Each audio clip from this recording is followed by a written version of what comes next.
Welcome back to The Hook on Woodward Sports Network. We've got Lynn Henning joining us, longtime Detroit news columnist. We absolutely love him here on the show. He'll be joining us here shortly, but man, this Dodger situation going on with Trevor Bauer. I mean, social media is already going nuts over this. Make sure that you're hitting us up, letting us know your thoughts at Woodward Sports. Ed is saying wait until he is done with the legal process. I kind of feel the same way on this. Have you seen the pictures? I have. But what's very bothersome to me is that her attorney is going to TMZ Sports. And I stop making this such a spectacle. This is really serious allegations. And Trevor Bauer and his camp are saying that that this was all consensual. Yeah. So that's what the tweets say. That's right. So I mean, when you have all that, and did it get out of line? Was it consensual? Like this is something that if you're into or whatever, I don't know the rules of all this when you're into that, right? The safe words and this and that. And I've read the reports that she couldn't even get to the safe word. And, I do think that this is one that the legal process should play itself out. Well, it's gonna. It's not good, though. It's not. And here's the difference, right? What have we been talking about for 3 months or whatever, and haven't heard a lick on it in the past month or so? Deshaun Watson, right? Yeah. All that stuff with that. Well, the fact that we, as far as all that going back and forth, media, civil, there's no, right? This is a lot worse, I would say. Yeah. And what I mean by that, don't take it that I'm judging. We're physically hurt. No, but I'm not judging that. I'm saying worse in the perception coming from the team. Oh. The fact that you got their players, because I guarantee it's coming from the top is disassociation, right? From all the top players. Those are all the best guys. And that just, the paintings on the wall, with what is going to come down. And there's a lot bigger to this. This ain't a civil, this is criminal and for whatever else is. And the biggest thing, right? And I relate to Ryan's reaction, online, where he says it sucks that I like a few baseball players in the league, and this guy's one of them. Yeah. Which doesn't mean you should be mad because you like them for the talent, but you not like the person. But that's where we find out, just because you're talented at something doesn't mean you're a good person. For more on that, we go down to our good friend Lynn Henning of the Detroit News. He joins us. We usually just talk fun stuff with you, Mr. H. But, hey, things happen, man. And what do you think? What's your take on the whole Trevor Bauer, he said, she said? First thing you've got going is, like Darren said, you've got a criminal investigation going on here, so you let due process run its course here and see whether or not the DA is going to get into proffering charges against him. But remember, Maz, when she signed that order for restraining, it was under the penalties of perjury. And they don't fool around with that charge either. So that puts a little bit of steel and concrete into her particular side of this incriminating statement that she's making. But, baseball is finally waking up to the fact that you just can't brush this stuff aside. You can't do any more than they can do it in other areas of industry or in other sports. And that's overdue, because we know all too well that for too many years and decades, celebrity meant you walked away from a lot of this. And women were victimized and victimized and victimized, whether spouses or sometimes, certainly in the case of this woman, whose allegations may or may not be true, but the photographs were pretty brutal and very sobering. This is not the first time that they got together. They've had an ongoing relationship. They met online during Instagram. Yeah, but that's irrelevant. I know. I'm not saying that. I'm not saying that. I'm just saying they've been together many times. They know how each other treat one another, and here it is. It's domestic violence. He went too far. Then now we turn it into a domestic violence with a relationship. So it's his girlfriend, or it doesn't matter. The fact, it's disgusting. I'm just bringing it up, Mac. Yeah, physical violence is going to cross the threshold here. We all know. The fact, again, that you've got her signing this restraining order under the penalties of perjury is very, very serious. But back to Bauer, and again, sure, he's entitled to all of the premises of innocence here under the due process requirements. And yeah, but at the same time, I'll tell you what doesn't help him is his past. This has been a bad apple, so to speak. I mean, he's had issues in a lot of ways, not only with his slurs against Jews and transgender people, but he threw a ball over the center field fence when Terry Francona came out to pull him from a game. Yep. He's had a few management issues, to say the least. And it doesn't help you, Maz, when we get into this arena of alleged misconduct. It doesn't, again, mean that you're automatically convicted here, but it, again, contributes to a greater profile that the Dodgers probably should have been leery of before they signed him to a 3-year and $102 million contract. And that's another facet to this whole thing. Dodgers, what were you thinking? And that's why character does make a difference, and why organizations are so keen on it anymore. They have to be. Otherwise, too many hotel rooms and too many beers and too much stuff away from the clubhouse or the ice or from the basketball court or from the playing field can enter into very serious circumstances for the team as well as for the athlete. Lynn, do you think so? Just minutes ago, it was just breaking news that his administrative leave has been extended 7 days, which he had the right for that extension.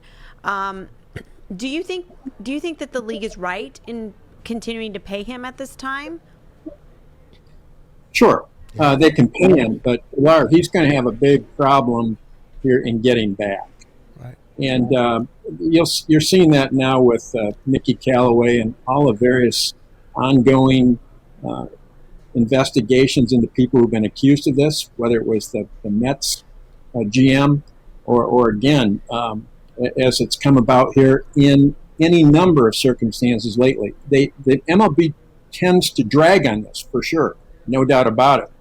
But that's part of the personal rights that a guy like Bauer is going to enjoy until either the DA or the investigation turns up evidence that's going to put him away for a long time, and not just in terms of maybe behind bars, but really excoriated and pretty much exiled from baseball. And that's what he's looking at right now. And I don't think he's going to be back very soon, Pilar. MLB takes this stuff necessarily very seriously. And the idea that they're going to go at this thing with a superficial investigation, no. The idea the investigation exonerates him, he can live with that, which is why he's going to live also with his pay for a while. Mm-hmm. But you've got to be thorough and comprehensive on this and ultimately deliver facts. And the facts that have been delivered in the other cases have been pretty bad for the persons exposed. Well, we're talking to Lynn Henning, longtime columnist, Detroit News, Lynn_Henning on Twitter. I've been waiting to say this for a long time, Lynn, and I can honestly, first time is, well, you know what? That's the disappointing news. Let's go on to something more positive. Can we talk about the Detroit Tigers? I just said positive in the Detroit Tigers in the same breath, but what do you make of... Been a few years, Nick. Right, but the fact that they're 40-7, and you've watched as much baseball as anybody, but the way that they're winning series, the way that they're playing, what do you see is the big difference? And do you see them finally maybe gaining some momentum in being competitive as they are, because they're consistent? Well, you saw the same thing with a hockey team. It had to learn how to win, and when they did, they got pretty good. But that was all predicated on the fact that you had some talent on the ice, Darren. And that's what these guys are slowly assembling. And in a way, this is no surprise at all. I wrote before the season, you're going to have a gruesome early spring, and then things were going to be able to probably turn around based on a couple of realities. The new blood that they'd been acquiring through the draft, and by way of their transactions, few that there have been, were going to begin paying off a little bit. And then you were also going to have a few surprises, because surprises are always part of any rebuild. I saw this with the Tigers back in the early 70s or mid 70s, just before the 84 team came into fruition, when they had Mark Fidrich and they got Jason Thompson coming up to provide some thunder. And this is always part of the picture, Darren, as you know. It happened with the Red Wings any number of times after you guys had begun to coalesce something close to a talented nucleus. And that is playing out now with the Tigers. A year from now, we're going to be having this conversation, and guess what? We're going to be talking about Spencer Torkelson and Riley Green and Dylan Dingler. And those guys are going to bring a lot of high voltage to that lineup right now, which, again, will be probably the next subject that we'll discuss in earnest about a year from now. Yeah, just quickly on Torkelson, because if we've watched his progress and, 100 some odd bats, 5 home runs in Michigan in the West, but moves up to Double-A and hits his 6 in probably half as many at bats, 60 at bats and stuff like this. Is this the progress that we're looking for from him to make, I guess, fast track? And is there a possibility we see him by the end of the year? That's the question right now. That's a good one too, Darren, because suddenly now that's creeping into the consciousness. Are you going to see a guy like Torkelson or Riley Green by the end of the year? And it's conceivable. I think more likely, Darren, what you're going to see are 3 cases of guys going to spring training and having a chance to make the team. Those 3 players being premier. Torkelson, Riley Green, and I wouldn't be shocked if both came with the club to opening day. And then you're going to have Dylan Dingler, only because he's a catcher. That takes a little bit more time to develop a guy like that, but he is really good.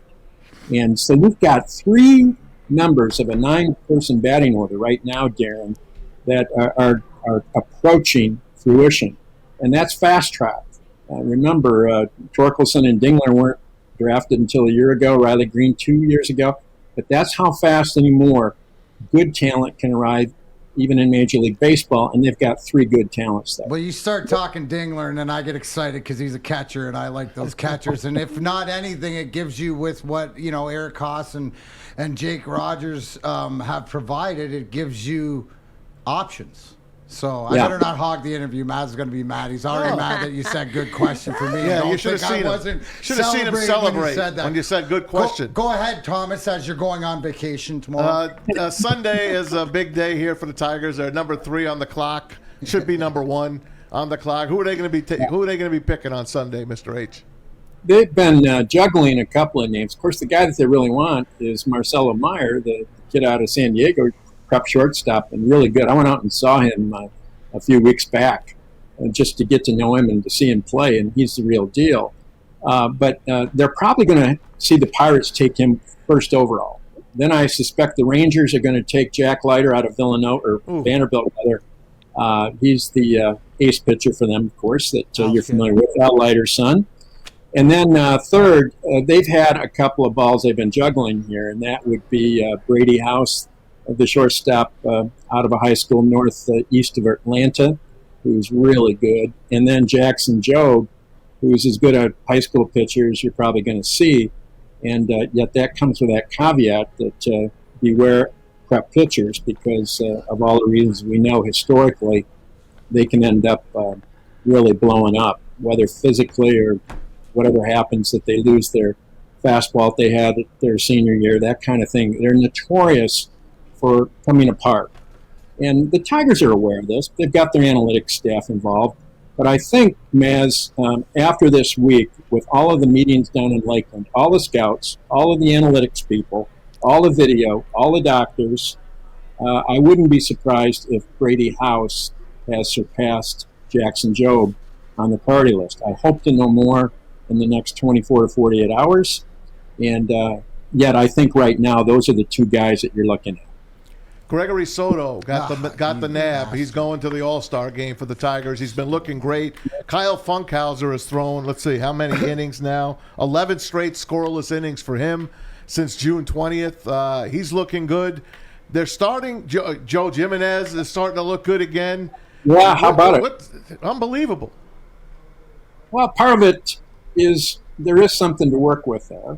And part of it is Chris Fetter is making as much difference as a pitching coach can make, in the same manner that A.J. Hinch is making all the difference, the optimal difference that a manager can make. And here, I've been a guy that said through the years those guys really don't count for much. It's the Indian, so to speak, not the arrow. It's the guy shooting based on his ability that's going to decide here whether or not you got an extraordinary athlete or not. Well, what you've got with these two guys in Hinch and in Fetter are people that can absolutely optimize skills of the guys they're working with. And you can see it. You see it every day. You see it unmistakably. There's no guesswork about what they're doing here in terms of their imprint. But the other part too, Maz, and you see this also with Mize and certainly with Scooble, and even with Manning, and you'll get a better profile there as time passes, is they have some thoroughbreds to work with. But Funkhauser, yeah, that is a Chris Fetter project. And Soto, I think, certainly has benefited from him as well. And you can go on and on and on. I mean, this has been a rather striking impression that one coach has made on one roster, for sure. Hey, Lynn, I got to ask you this, and for Maz, because this is my gift for him going away. How bad is it in Yankee land for them right now? Are they in the third spot? Is it without shock? And first, who's first to go? Aaron Boone, Brian Cashman, or you think it's both? Oh, I think it's always the manager, as you would probably agree, Darren, in those circumstances. But Cashman is definitely getting warm here too. This is not a team or a franchise that likes to be embarrassed. They're being embarrassed. And so this is not something that you can just shunt aside as peculiar to this year. And you're going to see an earthquake on the level of a Richter scale reading I think we haven't seen in sports in some time here, as this new Yankees franchise is probably going to be reassembled. All right. They still have a chance. They still have a chance. They got the Mariners here. They're going for the sweep today. They got the Red Sox right after the break. The Red Sox have owned them. If they don't beat the Red Sox, then they're selling. That's just the way it's going to go. They can't beat them this year. They just can't. Haven't beat them in a long time. I want to ask you about my guy, MVP Shohei Ohtani. What would you do with him? There's so much talk about him. Your friend Brian Kenny goes on the air the other day and says, you got to shut him down from pitching. Just make him a hitter. Why? He's doing both beautifully. Yeah. You're not going to mess up a once in 100 years athlete. And that's what Ohtani is, Maz. And the Angels aren't going to do that at this point. If they get some reading, some red flag that you want to make him more of a one-way player, they'll do it. They're not going to fool around with a resource as valuable as Shohei Ohtani. But when you have that once-in-a-century two-way star, and you'll be lucky if you see another one like this 100 years from now, you're going to continue to utilize him. You're going to give him the latitude he needs to display those skills and talents, rare as they are, and you're going to enjoy the ride. And I think that's what the Angels are doing right now, for sure, and will continue to do. Last thing before we let you go, we were talking about the Olympics. No fans now. Would you play these Olympics? I think I know your answer. Yeah, they should have really not fooled around with them this year, as we all probably agree. We still had the grips of a pandemic around the globe, really botching things for countries and continents. And there was no way, I think, you could look askance at that, Maz, and expect that you were going to put on any kind of a fruitful Olympics that would be respected and would be true to the ethos of the competition. Well, guess what? We're in real trouble there. They had 900 cases yesterday, and they've got big problems now with no spectators, and the exposures to athletes, and some, will not have been vaccinated. This thing is going to be a mess. We appreciate you coming on, Mr. H, and we'll look forward to Sunday, the draft, and we'll check back with you and see how we did. Okay, Maz. Good talking with you and Pilar. Thanks, and Darren. All right, great to see you. Thanks so much for coming on. We'll chat soon. Take it easy. Lynn Henning, Detroit News. Yeah, make sure you are following him on social media. Lynn_Henning on Twitter.